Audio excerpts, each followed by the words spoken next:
Hello, welcome back to this channel or welcome to this channel. My name is Jackie and I'm obsessed with planners and journals. Today I have something very new to share with you, something that I have never used before, and that is actually my first time seeing one in person, which is a mddiary or MD paper, one day, one page diary for 2022. I've been wanting to try this for quite a while, so I'm really glad I finally caved in and got one for myself, and I thought it would be fun to open here on camera with you, kind of share my first impressions and an overview, and also do a pen test and probably some comparisons with Hobonichis because that's what I'm used to use. So the first thing I want to say is that it comes in this little plastic, more or less like the Hobonichi Techo. And this is how it looks from all its sides. And here's the price I paid. This was the cheapest one I could find, and it was 26.90 euros, but I believe it's around 30 euros from my research. So it's not super expensive. It's more or less the same price as a Hobonichi book if you are buying it here. Maybe a little bit cheaper. It comes with this little paper sleeve right here, which it seems like it's the same paper as the interior pages, so that's quite interesting. Maybe I could even do the pen testing here. And this is how it looks. Oh, the texture is quite interesting. I really enjoy that. So this cover is made of PVC, so not leather, not anything like that. It's quite flexible, but it does have some texture to it. I hope you can see it. It feels nice. It is like off cream or a cream colored, which I think will go very well with the interior pages. You have MD paper embossed right here. Before we open this little planner, I just want to compare the size with a Hobonichi Techo. I have in here my Hobonichi 2022 original, and this is just the Japanese version, the original version, the full year book, so we can compare it. Of course, you can see that the MD paper is a little bit wider and taller than the Hobonichi one. Of course, you have this little cover on top, whereas the Hobonichi is just like the book that you add to a cover, and the MD you could use just like this without any covers if you don't want to. So it kind of makes sense, but I think, as you can see here, the actual size of the paper is probably just the same. And of course, the MD is thicker and it's bigger than the Hobonichi because the pages are not as thin as the Tomo River paper. It is MD paper. Okay, now let's just open it up and have an overlook of all the spreads and how it looks from the inside. It comes with this little paper, which is just MD notebook. And since it's kind of dated, kind of undated, you get these little monthly tabs that you can add to your monthly overviews or to your pages. And I think that's quite nice.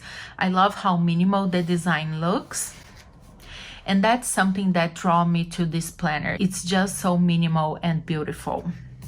This is the first page, and here at the bottom you have mddiary. Then when you flip that first page, you have story of 2022, which I think it's quite a nice detail and a nice way to start your new planner.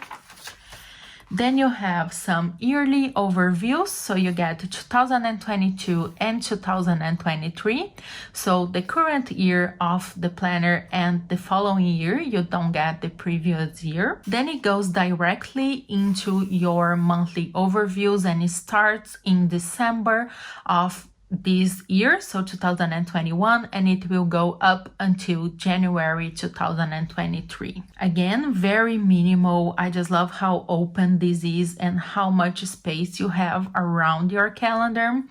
Even though it is an A6 size, the boxes are super tiny, but I think because of this minimal design, you would be able to fit a lot of things in here if you have a small handwriting. If your handwriting is big, however, I think you might have problems trying to fit in appointments or things in here because the boxes are super tiny. And we can measure them so we can have a better idea.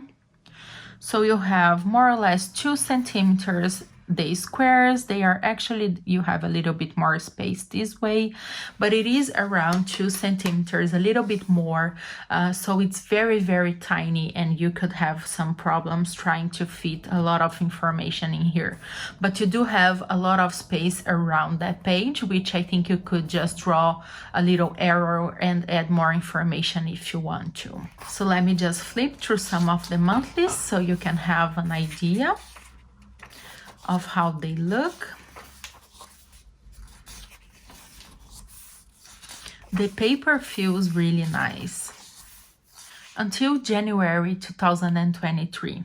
And again, this is the dated part of this diary, because when you flip through, you are going to enter right away into your daily pages, but they are completely undated.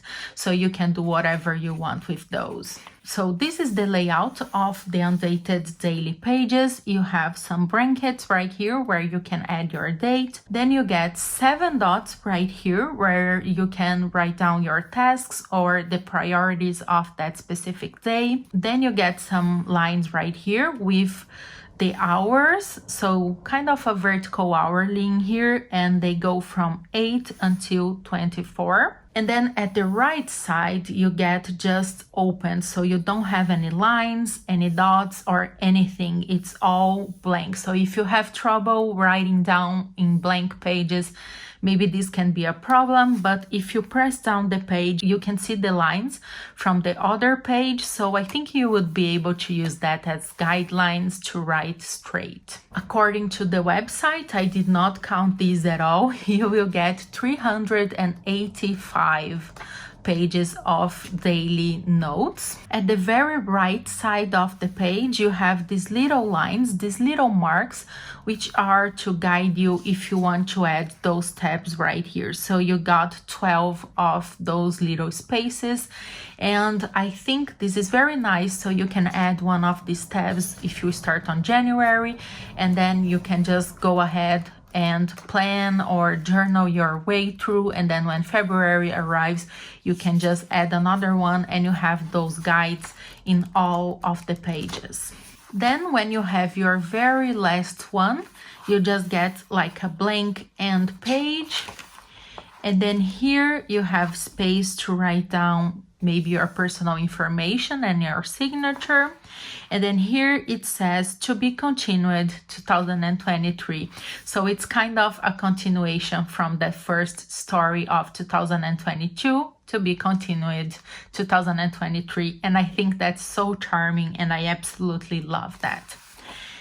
And that's it. So you don't get any notes pages, anything at all. So now I'm debating where I'm going to do the pen test. So let me just figure that out before I come back.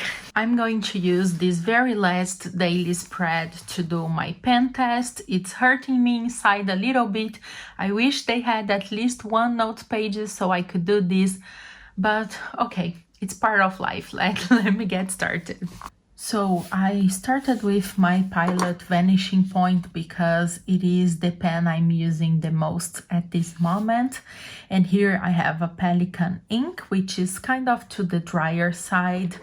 Then I tested my Ferris Wheel Press brush fountain pen, which has a Ferris Wheel Press ink, which is more juicy, so it's juicier and so wetter. Then I went with the Pentel brush pen, but I wrote down Pilot, so oopsie. My Tombow Fude pen that I also use a lot to try and lettering. The Hobonichi freebie pen from this year.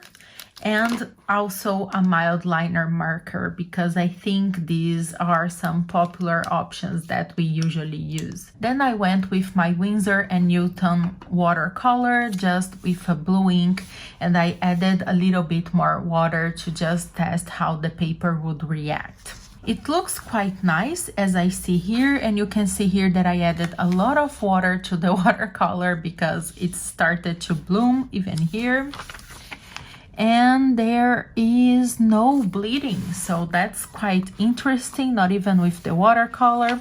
Of course, the page wrinkled a little bit, but that's to be expected. It happens with Tomoe River paper as well, and it even wrinkled the other page behind that one, as you can see here, but there is no bleeding. It's dry, it's not, the ink has not transferred, so I'm really happy to see that. There is a little bit of shadowing. Of course, it's not a very thick paper, but it's quite nice. I'm really surprised with the pen and ink test, to be honest, and I'm really happy about that. The planner also comes with two bookmarks. They are in red and orange. They are quite bright, and I love the contrast between the minimal aesthetic of the planner and these bright bookmarks. I think they are quite iconic and I really enjoy them, but as you can see, you will probably have to protect them or add something here at the base because they will start just to come off, so that's something you need to pay attention to. So that's it. Now I just want to mention very briefly how I intend to use this planner. I'm not using it as a planner to begin with. I think this is going to be my vintage journal. I talked a little bit about having a vintage journal and a kawaii journal, and at first I was going to use two Hobonichis, but I really wanted to try this out for next year. And also I don't like having two planners for the same purpose, so I was going to use the Hobonichi English version as a work planner and as my vintage journal, and I was not happy about that, so I just shift things around. But of course I will make more videos talking more in detail about that, but those are my thoughts up until now. I'm really glad with this purchase. I'm really happy. I can do a more detailed review next year when I'm actually using this planner, but for now I'm really excited and I cannot wait to start using this. Thank you so much for watching as always, and I will see you soon. Bye bye.